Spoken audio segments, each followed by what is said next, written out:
الأمانة اللي غيرت حياته. قصة عم رمضان. مين عم رمضان؟ كان راجل بسيط جدا، كان بيشتغل حارس في إحدى العماير من سنوات طويلة. كان معروف بين الناس بصدقه وأمانته، كان بيكتفي بالقليل من الرزق، ولكنه كان راضي دايما بقضاء الله.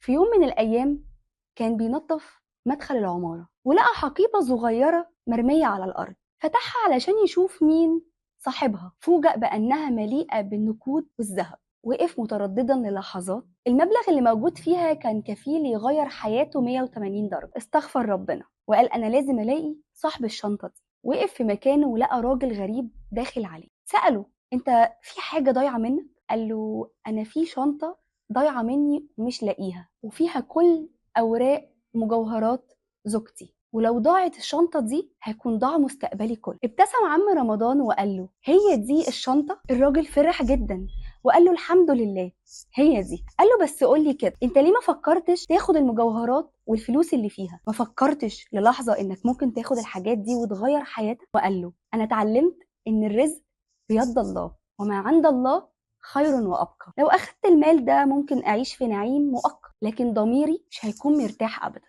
وهقف قدام ربنا يوم القيامة وانا خائن للامانة. اتأثر الراجل جدا بكلامه وأصر إنه يكافئه مكافأة كبيرة. وعم رمضان رفض تماما وقال له مكافئتي عند ربنا. راح الراجل للعمارة تاني، بس مش عشان يدور على شنطة، راح له عشان يعرض عليه شغل كبير جدا ليه. قال له أنا صاحب شركة كبيرة وعايزك تكون معي، أنا محتاج راجل أمين زيك يمسك معايا الشغل. واتغيرت حياة عم رمضان ببركة أمانته. فبدل ما ياخد المال الحرام أعطاه الله رزقا حلالا لم يكن يتخيل. العبرة في كل ده إن الأمانة والصدق مش بيضيعوا أبدا. ممكن يكون اختبار صغير يفتح باب رزق كبير، ويكون خير ليك من حيث لا تحتسب.